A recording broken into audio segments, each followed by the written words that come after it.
everybody, whether you're on the East Coast, West Coast, or around the world. This is Coast to Coast.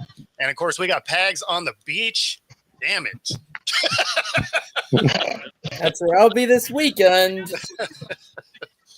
I mean, I could go to the beach, but it'd be a little cold. Yeah, it's actually it's a beautiful. I want to say about 75 degrees. Perfect. It's yes. Perfect is a good response here. So, absolutely. Got a cabana, got a chair. Enjoying life here at the moment. I like it. So when do you head back? So I'm going to be here till Sunday, actually.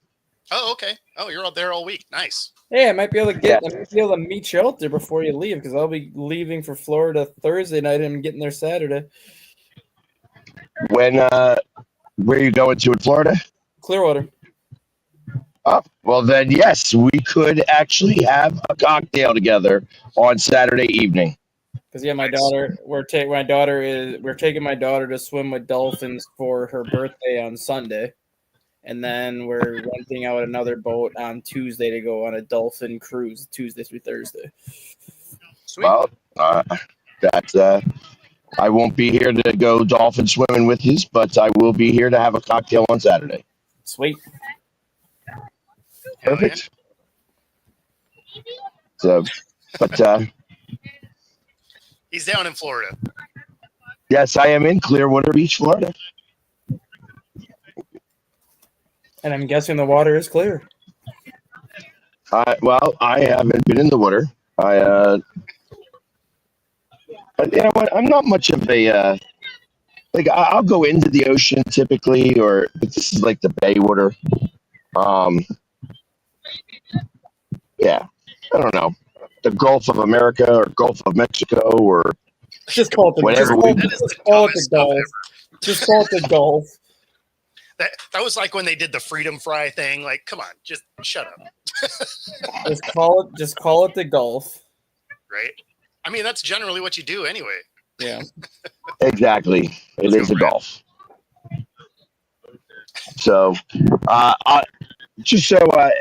listen, guys, obviously I'm on the show right now, so I have heard that right now there is a press conference going on with Brandon Graham, deciding on whether he's going to remain and play one more season or if he's going to retire. I would have odds on that it is retirement, because you don't have a press conference to say you're staying. Right. Typically, yeah. Yeah, he's crying, so it's retirement. I just got a text message saying, yeah, he's crying. That means he's going to retire. Every time. Yeah. Every time. It's like, you don't cry to say, hey, I'm staying around one more year. I can't stand it. I got to. No, it's definitely. Yeah. At least this is going out on top, though. Exactly. He is going out on top, and I'm all right with that. So, but yeah, as Super Bowl champion, I mean, you can't really beat it.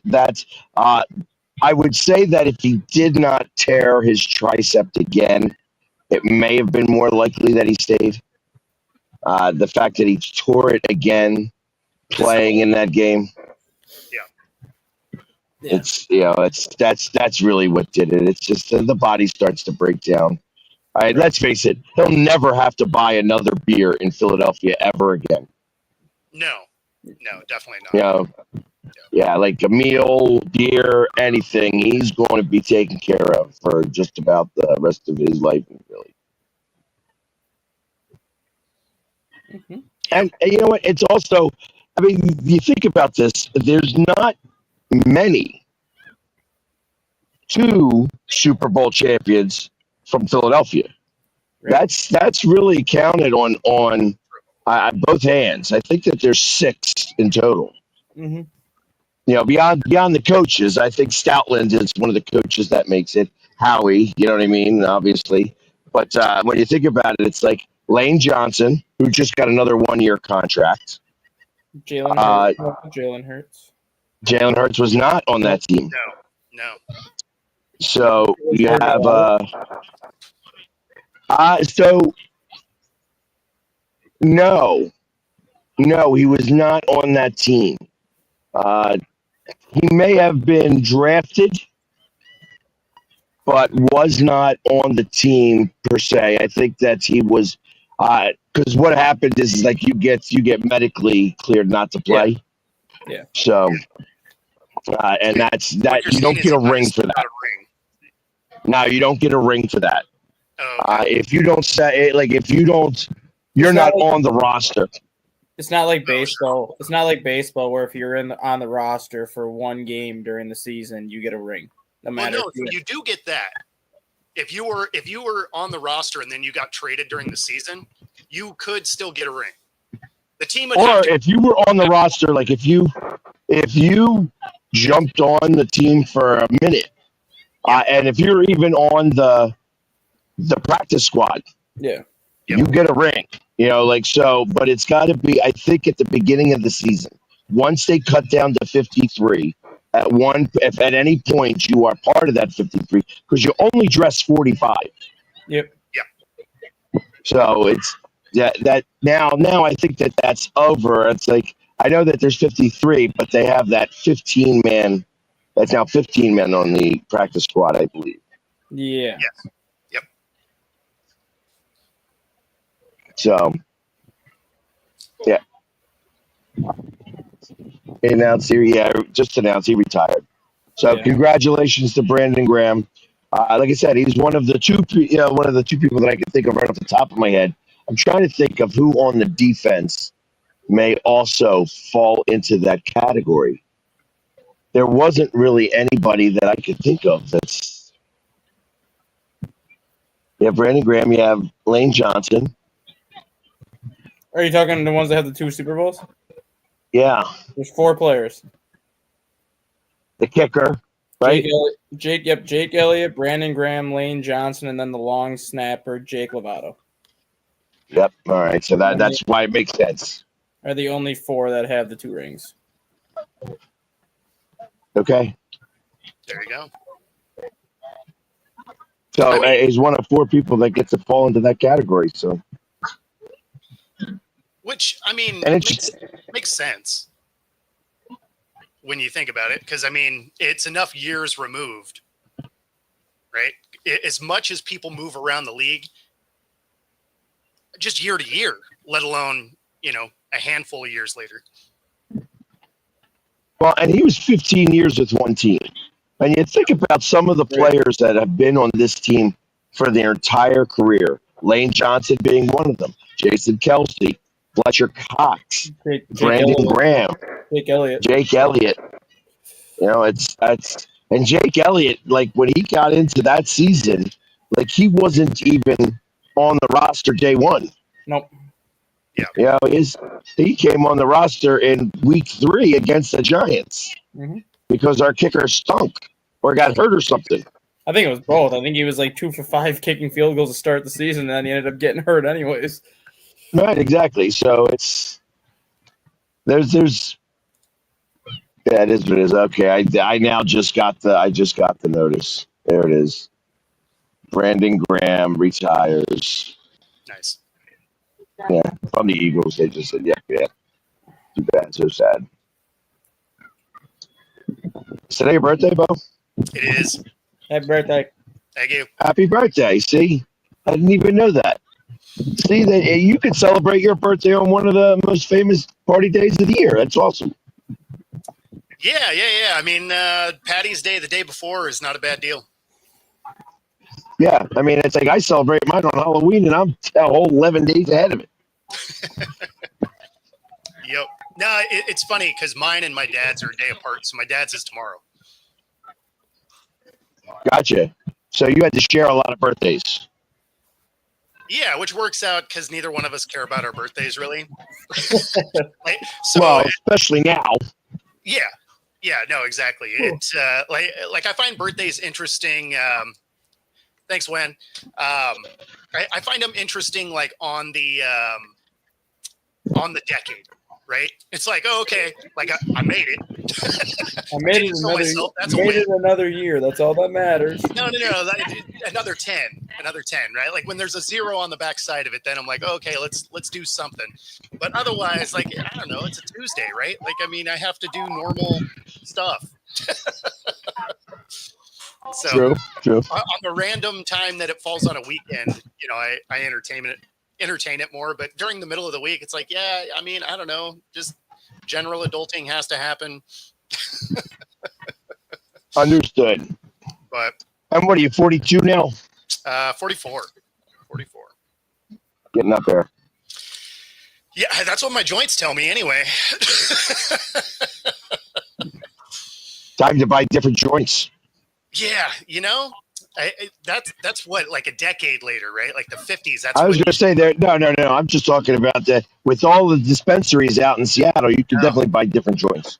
No, you know, it's funny. That stuff does not do anything for me. It just, for whatever reason, the way I metabolize stuff. I had a buddy of mine make me a 100 milligram edible, right? But so that was the first time I felt anything out of any of them. It was just like, okay, this is a waste of time. Gotcha. I mean, I thought you knew somebody really close to you that could make that type of stuff, but I don't. I'm not trying to put your business out there. So the thing that's funny is the guy that made the edible is where she gets the RSO oil. So, so yes, I do. But the stuff, I don't know, it just doesn't do anything for me. Just and then it wears off really fast. So it's like, yeah. Gotcha. So anyways, Dustin was up at 5 o'clock this morning watching baseball. What happened this morning, Dustin? Tell us about the first game of the year. 5 a.m. baseball sucks. I'm going to start by saying that because who in their right mind wants to effing get up and watch baseball at 5 a.m.? Apparently me, but I mean, it was as expected. I mean, Dodgers are the Dodgers. They were getting no hit for 5 innings, and then get to the 6th inning, you make a pitching change, they score 3 runs, and that's it. They win 4-1. Who was the pitcher for the Cubs? Shota Imanaga. So Imanaga, of course, obviously, you're going to pitch all your. It was Imanaga versus Yoshi Yamamoto. So obviously, 2 Japanese pitchers win today, and then tomorrow, Roki Sasaki's pitching, obviously Japanese, so they're going to start him tomorrow. But yeah, I mean, it was the quality of baseball you can tell wasn't great just because a lot of these players are still in spring training mode yet because there's still 2 weeks of spring training yet. So a lot of them are still out there getting into their pitching shape where they're still on pitch counts. A lot of the hitters are still not in regular season mode where you can tell during some of their at-bats they're still working on a lot of things that they wouldn't be working on if this was not spring training. Like even like today, like Mookie Betts was out today, Freddie Freeman was out today. But they even said the same thing that had this been like April 3rd or whatever, like a normal opening day, both Freddie Freeman and Mookie Betts are probably in the lineup. It's just that they're dealing with minor aches and pains right now, and because this is only a 2-game series, there's no reason to throw them out there when you're going to need them later on down the road anyways. So it's still yes, obviously this was the regular season opener, but it doesn't have that regular season opening feel just because the pitchers are still on like a 70 to 75 pitch count yet. The relievers are still basically on a 1-inning pitch count. Hitters are still doing things that they typically won't do in the regular season, so the quality of play wasn't great, but it was as expected. The Cubs basically competed with the Dodgers for 6 innings, and then the Dodgers have their one big inning that they always have, and that's it. Gotcha. Well, so right now the Dodgers lead the Major League Baseball with record. Yep. I mean, because I don't think they make the playoffs this year. I mean, it is really cool. The thing I do like about this, they call it the Japan series because both the Dodgers and the Cubs also had 2 exhibition games against Japan teams over the weekend. So they're actually playing like other Japan teams before they play themselves. But the thing that's really cool about this series is you just get to see how different baseball is in Japan.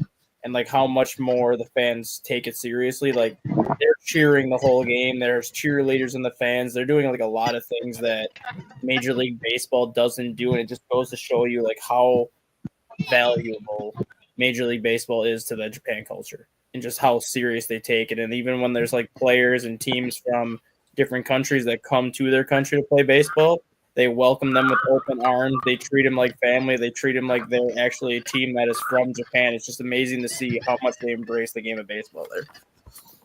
Well, I mean, let's think about it. Like that baseball in Japan is like football is in America. Yeah. But it's just like, even like with football in America, though, like you don't have the aspect where you can just call a team from like Japan and say, bring your Japan football team to the United States and play a game with us. Like we obviously go international. Like every year the NFL is going to different countries to play games. And obviously like the fans show up because they want to see American football versus this aspect. Japan is going to invite American teams over to Japan every year if they can. And it's just amazing. Like the fans treat these American teams like they are part of Japan when they get there. Like you would never guess that the Cubs and Dodgers were from the United States if you just watch how the fans have been towards them all week. You would think that they're actually part of the MPB. Okay. Well, I want to see what happens when the Savannah Bananas go over there. I think that's coming eventually. I think it's coming eventually. I think it's going to get to the point like where the Savannah Bananas are doing, I'd say maybe less games in the United States throughout the year. Because right now I think they have like 250 days of the year they're playing games. I don't know how many games they play, but it's like, or no, they play like 150 games throughout the year. But a lot of it's like 2 games the same day where you'll have an afternoon game and then an evening game. I could see them doing less games stateside eventually and then kind of taking their talents to like other countries like during the wintertime. Well, I can imagine, like, yes, I think that's like go to Japan and doing it during the winter. I mean, Japan has winters as well, though, I would assume. They do get similar, but they do get snow like when you get to like Osaka and like some of the upper elevation cities in Tokyo or the upper elevation cities in Japan where you have the mountains, like they get snow there. But it's wintertime in Japan is typically in the 40s and 50s. It's very rainy, it's very damp, and it's very cool. So the weather is not Seattle weather. The weather's not great, but it's not like a typical winter unless you get into the higher elevations. Like today for the Cubs Dodgers game, it was 44 degrees and raining outside. But obviously they're in the Tokyo Dome, so that doesn't matter. But like winter in Japan, it's considered a mild winter, considering what I have and what you get sometimes in Philadelphia would be considered a mild winter. It's just very damp and rainy this time of year in Japan. I understand that. And well, even still, like if they're playing in a dome is climate controlled. I think there's 12 or 14 Japanese baseball teams, and I think 12 of them play in a dome. There's only 2 outdoor stadiums in Japan, so most teams actually have a dome because they know this time of year it's going to be very rainy, it's going to be very damp, and it's going to be very wet. So instead of canceling games, just give all these teams a dome, and then you just play them as is.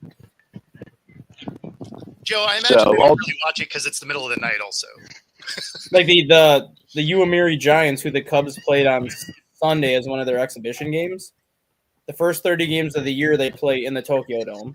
But then the rest of the season they actually play in an outdoor stadium when the weather gets nicer. So they actually have 2 separate stadiums they play in. They just play the first half of the season indoors because they know weather's going to play a factor. And then when they get closer to the summer, then they go outdoors because the weather's nicer.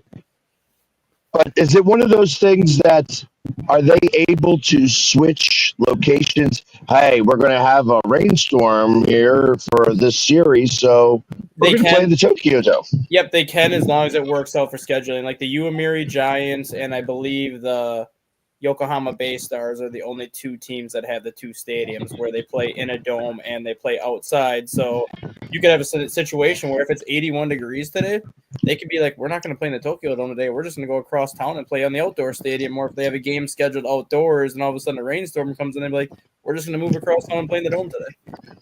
As long as it works out and nobody else is using that venue, they can alternate where they want to play. I mean, there's got to be some logistical situations that deal with that. I mean, tickets are a pain in the ass, but Yeah, I I mean that guess did actually happen in the World Baseball Classic last year because Tokyo was hosting the qualifying rounds. The first day of qualifiers, they actually played in the Tokyo Dome because of weather. The next day of qualifiers, they went across town and played outside because it was like 68 and sunny. So they actually played in both venues each day. okay. Well, I mean, I guess, like I said, how many people were at the stadium? Was it sold out? Third sold out crowd of 37,640 this morning, which 37,000. Yep, It's a small stadium. it's the biggest one in Tokyo. Tokyo Dome is basically the Dodger Stadium of the Japanese League. It's the biggest stadium attendance-wise. So, what typical stadiums are what, somewhere in the neighborhood of about 30, 25 to 30? 25 to 30, yeah. Smallest stadium is 22.6, and then the Tokyo Dome is the largest stadium at like 37.8. I mean, because the Dodgers are at what, 48,000? 56. 56 with standing room, 48,000 seats. Yep, 48,000 seats, 56 standing room, and then the second biggest stadium is Yankee Stadium at 52, 53, and then Coors Field is 51. Those are the only three that are over 50. Yeah, because I know that it was only 48 at max capacity at Citizens Bank. Yep. Yeah, with standing room only and everything else. Yep. So, okay. Until they start playing in football stadiums, which, I wouldn't recommend unless you're the Banana Balls. Right. Because they had to have, they were hitting the balls. It was interesting to me that there was a lot of left-handed batters at Banana Ball. Okay. And the short field was right field. So there was a number of line drives that may have been home runs, but hit the fence or hit the netting and just came back into play because that's what it was. You know what I mean? It's like, okay, it's in play. It's almost like having a green monster. So I was looking up how many what the capacity was at T-Mobile because we don't sell that out. I think it's like 47, isn't it? It's almost 48, so it's 47.9.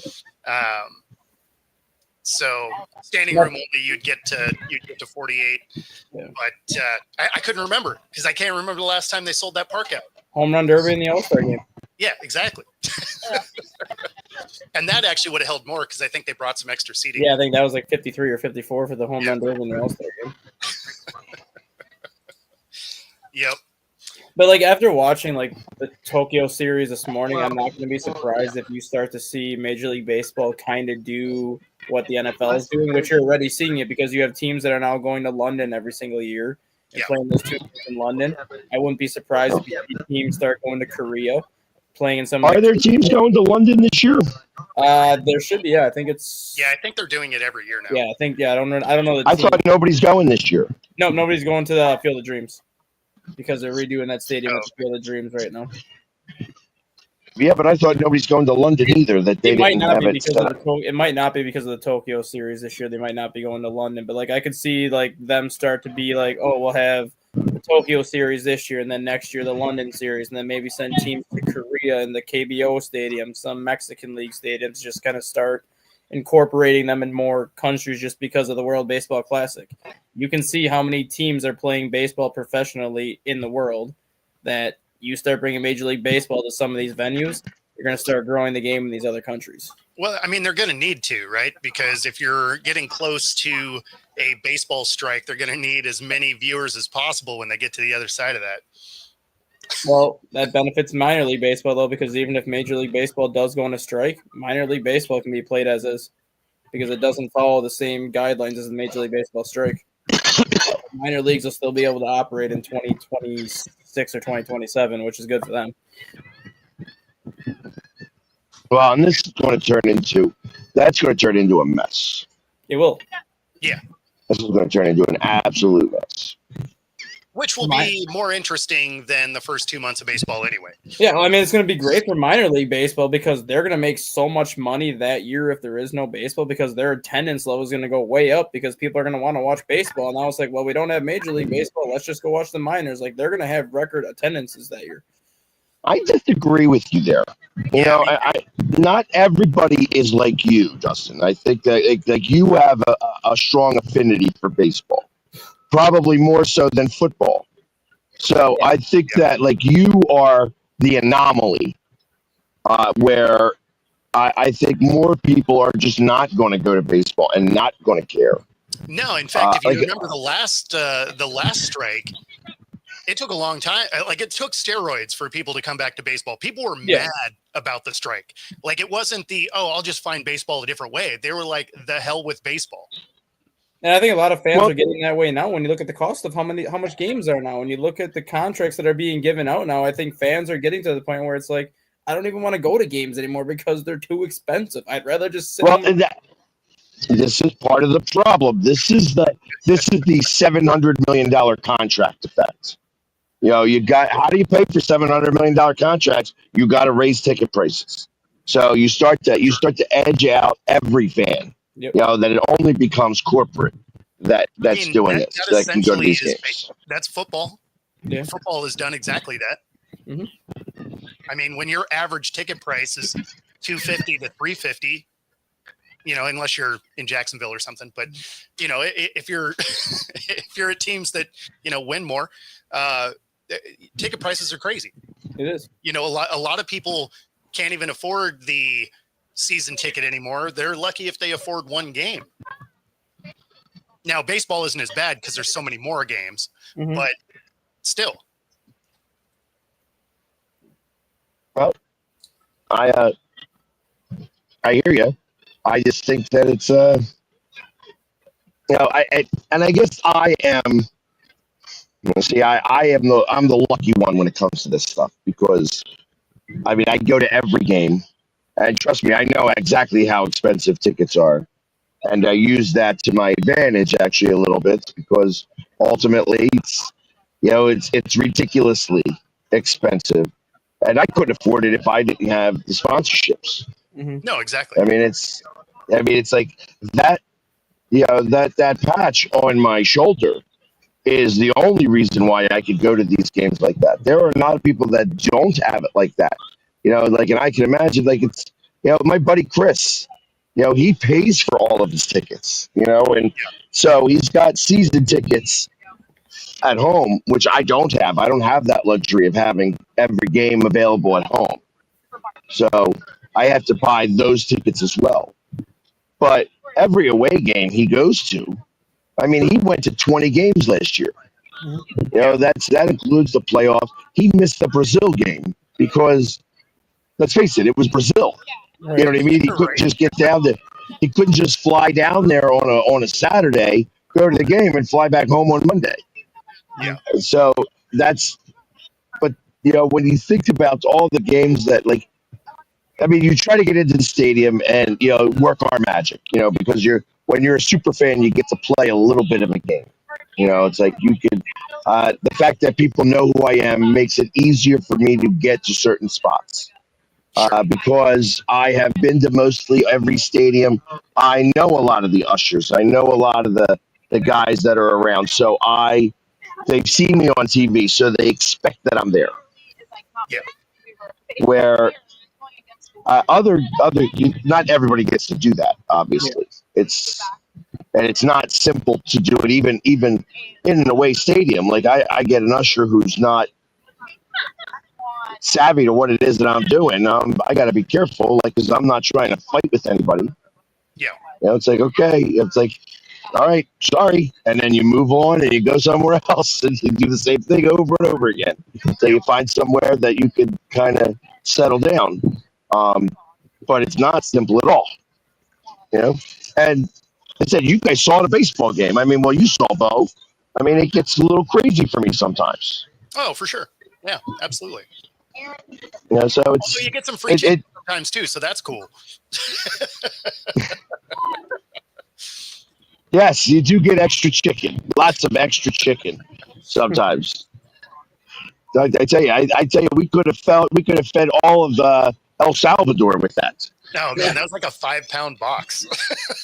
It was amazing. I mean, he said it right out to us. He goes, "Super fans get extra." I'm not mad at it. No, I was not mad at all. I couldn't eat it. We gave it to a whole bachelorette party. We fed the whole bachelorette party. I mean, really, everybody on that rail. I mean, in the outfield, that box just kind of went down the rail. Everybody was grabbing out of it. It was hilarious. And there was still extra.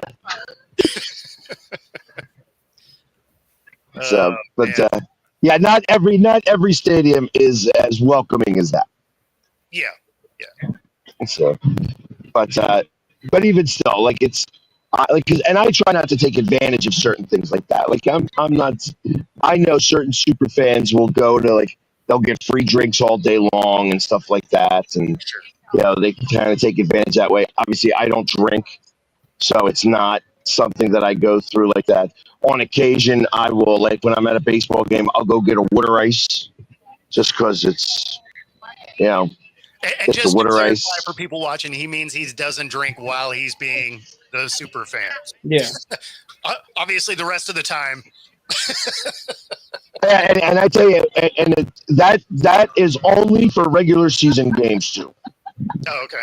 And yeah, down here, I was carrying around a bucket of Surfside iced teas with me yesterday, all game long. So Nice. I had a full five pack of Surfside iced teas, which I was very appreciative of. Nice. Because it's different. It's different down here than it is back home. When it's back home, there are a tremendous amount more kids. So this is more for the. There are some kids, but it's more for the adults down here, especially on St. Patrick's Day. Yeah, for sure. So, man. That's not typical.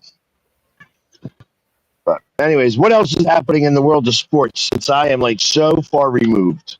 So this is funny. Jamar Chase, T. Higgins, they both get signed. Burrow already under his new deal. The three of them have a cap hit this year of $115 million. The entire Bengals defense has a $79 million cap hit. That is ridiculous.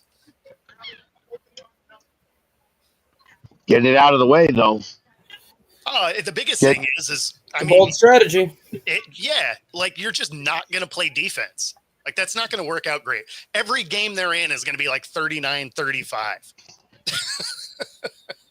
Well, but who's doing? Washington's kind of doing the same thought process. Yeah, but invest the money in the offense. True, but they still have a defense. The Bengals don't play defense. They might under their new defensive coordinator now. We'll see. You got to have some. You got to have some guys in the room to play good defense. That's. I think that's going to require you to draft really well. You better draft really well. Yeah, especially on defense. Every person's going to have to be a home run. You're going to have to absolutely kill the draft. Mm-hmm. Because it's not like running it back with what you had last year is going to be awesome. Well, you already know it's not going to be. Think about it.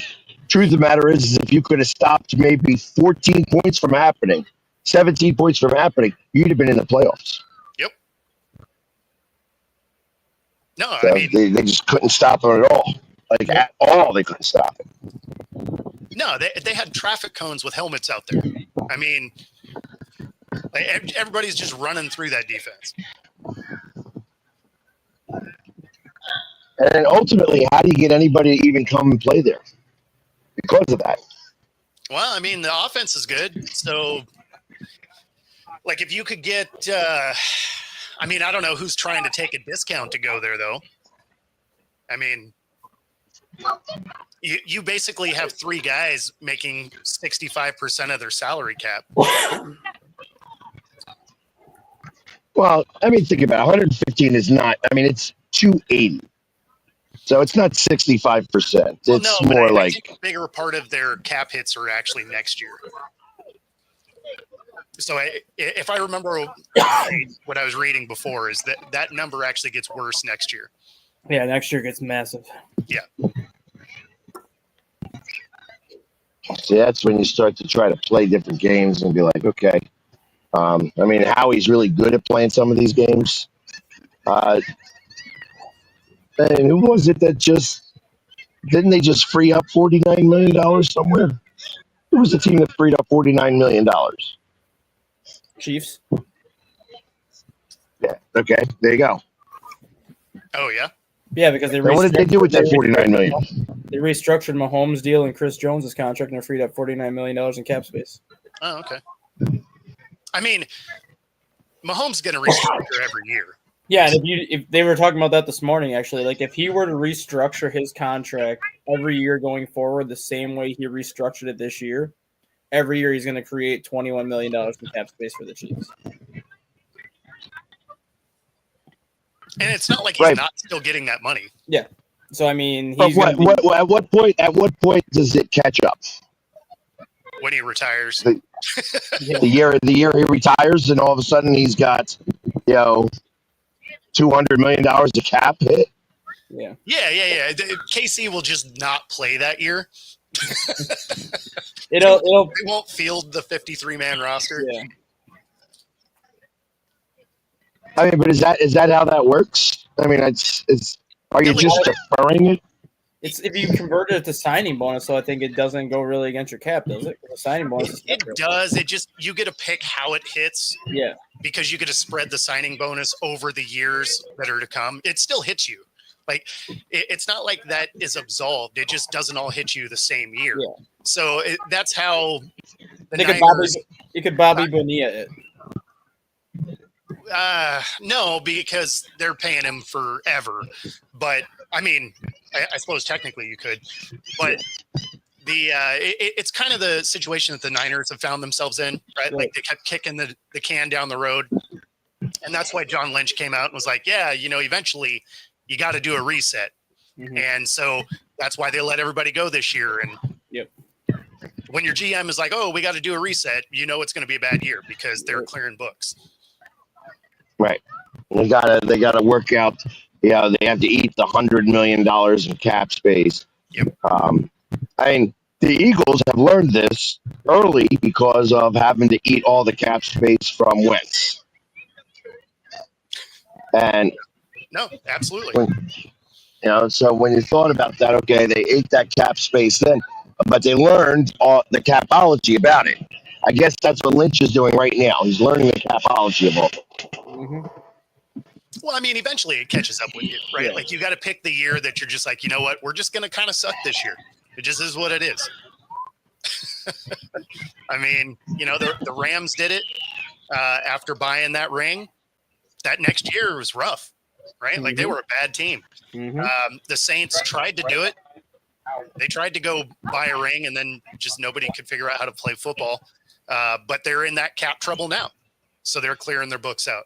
So, I mean, everybody ultimately goes through it. It's just, can you win before it all catches up? And in the Eagles sense, they're doing some of this now. Yeah. Well, you guys have gotten really lucky in the draft. So when you guys are coming due to pay some of these guys, you can move off them. I don't know if that's I don't think that you could call that luck. Well, I mean, it's doing your job right. But, I mean, it's lucky in the way that there's plenty of guys that come through college that look like good prospects that don't always hit. Yeah. So there is an element of luck of the guys getting to the next level and actually producing. And actually staying healthy, too. Because how many times do you see, like, a highly regarded draft prospect that comes through, looks the part the first 2 years of his career, but all of a sudden he gets hurt and he's never the same. Yeah, no, I mean, like there is elements of luck to it. Obviously, you do all of your due diligence to draft the right guy, and then it's can he catch up to the speed of the NFL? Can he stay healthy? Like there's those elements that you can't really you don't know until they're there. Yep. And no, I would not sign Aaron Rodgers to be my quarterback. Come on. I liked the offer that was proposed this morning by Daniel Jeremiah, and it actually made more sense the more you thought about it. What's So McCarthy came into last season thinking he was the guy for the future. He ends up getting hurt. He knows he's going to end up sitting next year. So now you get to the offseason before all this happens. He comes into this offseason and wondering if he's going to be the guy or if Darnold's going to be back. Once Darnold leaves, you got McCarthy thinking, I'm going to be the guy now. But now you hear all this Aaron Rodgers talk. So now in McCarthy's mind, he's probably like, does this organization not trust me? Like, do they want to sit me another year? Or, like, where do I stand with this organization? Some people think that the Vikings are not necessarily as sold on McCarthy as Kevin O'Connell is making it seem like they are. So the one trade idea that was being proposed this morning is Minnesota calls the Chargers. They offer JJ Oh, McCarthy. I did see that. They offer JJ McCarthy their 2025 first-round pick and a third or fourth round picks next year for Justin Herbert. You essentially reunite JJ McCarthy with Jim Harbaugh, had him in college. That offense with the Chargers is built very similar to that offense was built in Michigan, and Minnesota gets a 27-year-old quarterback that's got 5 years of control. I mean, I could see Harbaugh doing that. I could too, and if that's the proposal you want, I would sacrifice my first-round pick and another draft pick to bring Herbert in. I mean, the only reason I kind of like the idea of it is the rest of that team is ready to win today. Yeah. Like, if it was still building, it'd be one thing, but the rest of that team is ready to go. And with all these players on 3 or 4 year deals, Herbert's also got a 4-year deal. Like, this would be your team for the next 4 years. Well, if you're going to win or at least get to the Super Bowl, it would be in this 4-year window. If you don't do it in that 4-year window, then it's basically a complete reset again. Well, I mean, so if you're looking at it as a 4-year window, then sticking with JJ makes sense. Yeah. If you're looking at it as we might start losing some pieces next year, then maybe it doesn't. But if you're looking at a 4-year window, then no, you keep the guy that you drafted so high and try and make him work. Like, you had to think he was the guy. I don't know that any of us actually really saw it in Michigan because he wasn't asked to do that much there. But if you think he's that guy, you drafted him where you did, you should probably see it if he can be the guy. I'm on board to give him the opportunity this year, especially if you bring in a backup like Joe Flacco just for an insurance policy in case McCarthy does get hurt or in case McCarthy's not where you want him to be come the week 1. But if you have to anyway because you don't have anybody else on the front. No, I know that. But like if you're going to go like in a situation where you're deciding between Aaron Rodgers and McCarthy, like if you're going to decide between a veteran, then yes, then I would like the Vikings to entertain that idea for Justin Herbert.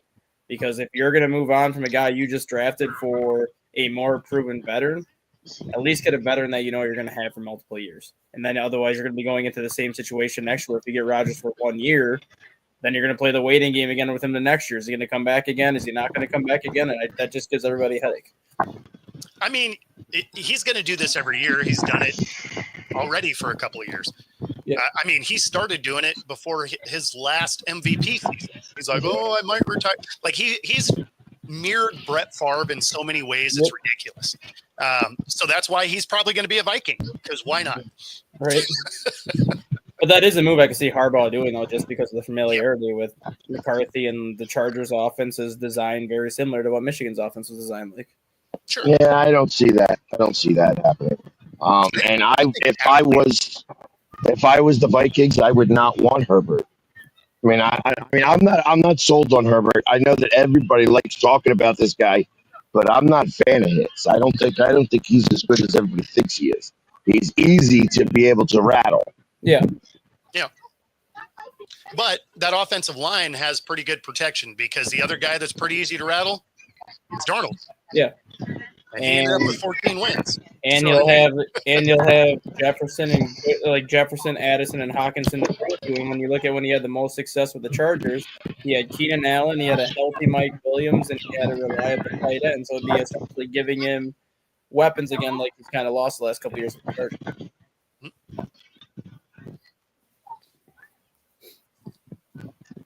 Well, I don't know. Realistically, it's probably going to go to Chad's team. He's probably going to be a Steeler after all of this. And I hope it's the case because, man, those personalities are just going to be a dumpster fire, and I'm for it. Especially now that you got Cameron Hayward taking shots at Rodgers right now, it makes even for more drama that could follow.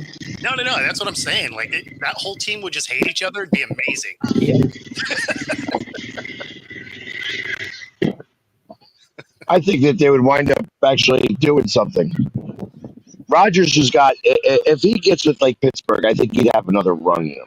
I don't think that he would have a run in Minnesota. I think that they know him too well in the North. He could go to like a South team.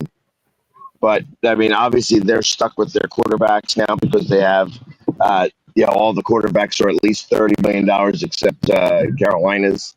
But then he's on a rookie deal. Yep.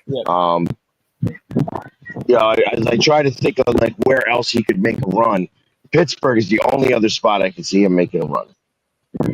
Yeah. And I think that actually the dynamic would work really well. Because that's where you're going to find out how well a coach Tomlin really is. Mm-hmm. And I see I think that would actually be a good spot for him to land for a year or two. So with the talent, absolutely I agree. When it comes to the personalities, that's where we'll see. And the thing is if they're winning, I think it'll be fine, right? Because winning cures all. Yep. But if they're bad, that's where this could get real toxic real fast. Yes, I agree with that. But that's where I kind of feel that Tomlin is a coach good enough to be able to get around that. I think that he would be able – the defense wins a lot of their games. So the fact that Rodgers only has to win, like – think about it. Russell Wilson didn't win any games, I feel, for Pittsburgh this past year.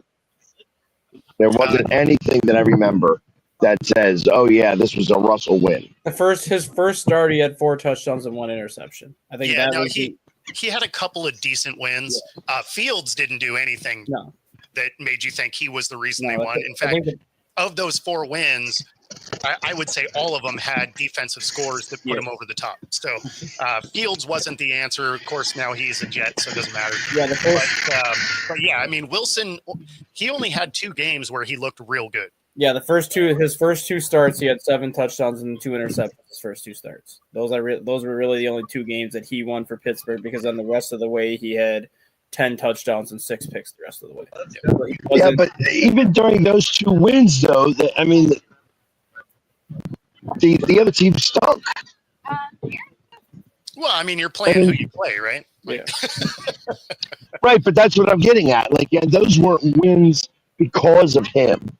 Those were team wins, and the defense actually played pretty well, and they didn't really even need him to be as good as he was. Well, I mean, the defense it played well all year, though. So, I mean, the defense was the only thing consistent about that team. Till he got up against the Eagles. Well, the Eagles spanked him. If you're on the field all day, like, you're gonna lose. He beat his first start. He had 3 touchdowns and 1 interception against the Commanders, and he beat the Commanders 28-27. And that was because the Commanders missed a 2-point conversion. Well, I think it was late in the game because weren't the Steelers up by like 8 or 9 late, and then the Commanders cut it to 1, and then they went for 2 and missed it instead of tying, kicked the extra point to tie it. And then Wilson had like 307 or 207 yards passing against the Ravens. They beat the Ravens 18-16. Those are his first. Yeah, that was defensive. That was a defensive game. And then his other good game came at the end of the year against Cincinnati, but Cincinnati doesn't have a defense, so that doesn't matter. So his first 2 starts, he beat 2 playoff teams. Those are really the only 2 games where you can look and be like, Russell Wilson played well enough to win these games. Otherwise, the rest of them were just all ugly defensive games that Steelers were just better than their opponent defensively.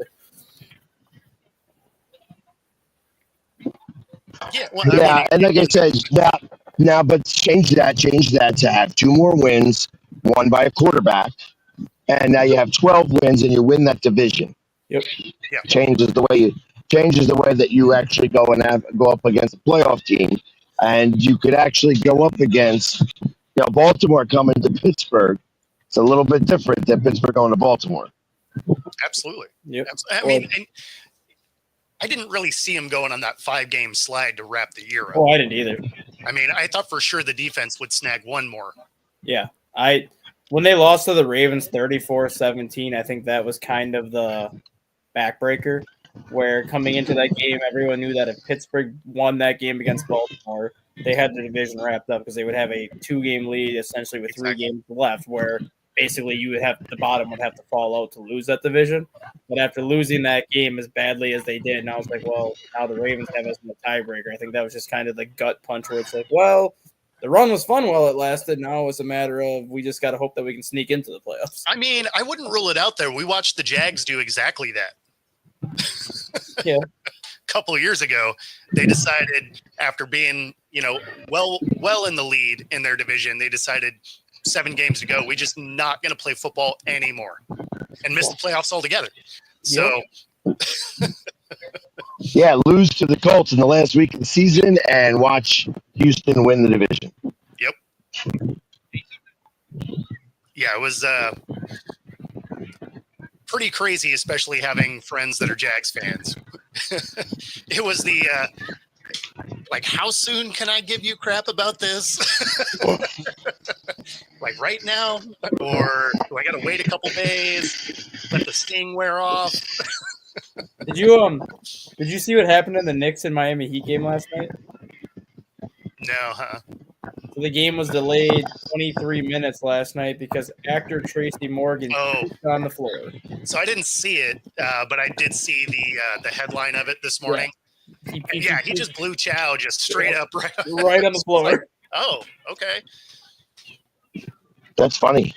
And he wasn't drunk or anything either. Like, he actually, I guess, ended up leaving the game because he had the stomach flu. Like, he was eating before the game at a restaurant, got in there, he ordered a drink, he took a drink of it, and then he was taking a sip of water, and then you kind of see him, like, grab his stomach a little bit and then just heaved it onto the floor. Yeah, well, that's it's a bio problem. They have to clean that up in a bio way, so it's a biohazard.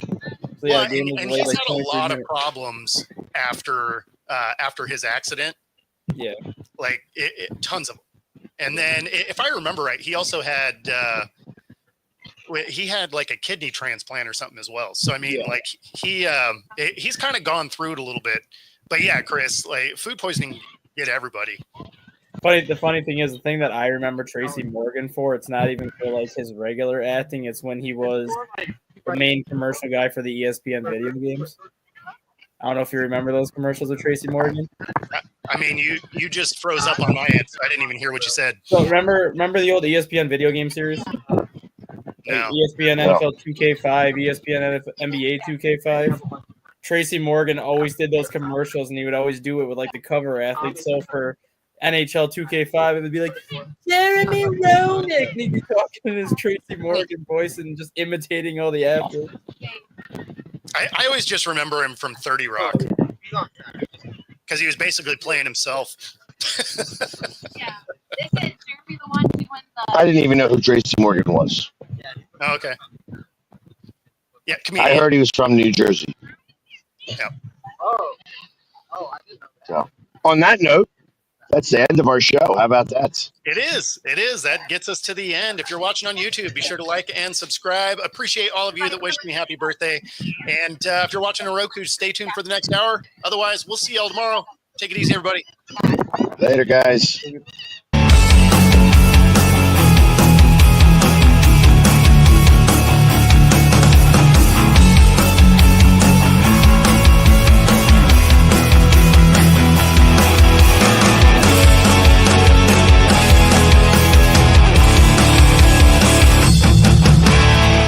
Introducing National Streaming Sports, live and on-demand sports talk programming that you can access 24/7. For the premier sports talk experience, tap into our Roku channel. Start your mornings with Mac and Jack covering all the weekend sports action. Then pour a cup and enjoy all the sports you can drink on the Coffee and Sports Podcast. At midday, talk sports from east to west on the Coast to Coast Podcast. Followed at night by some hot girl talk with Prim and Proper Sports featuring Sonia Pearson. Talk boxing on the Gloved Fist. Yankee fans tune in for Start Spreading the News. And there's more on the College Sports Huddle and Sports Scope with Robert Butler. There are 20 podcasts in all and 70 weekly shows giving us a 3.4-star viewer rating. To find us on Roku TV, search for National Streaming Sports on the Roku search bar. Click on the logo and you're in. National Streaming Sports.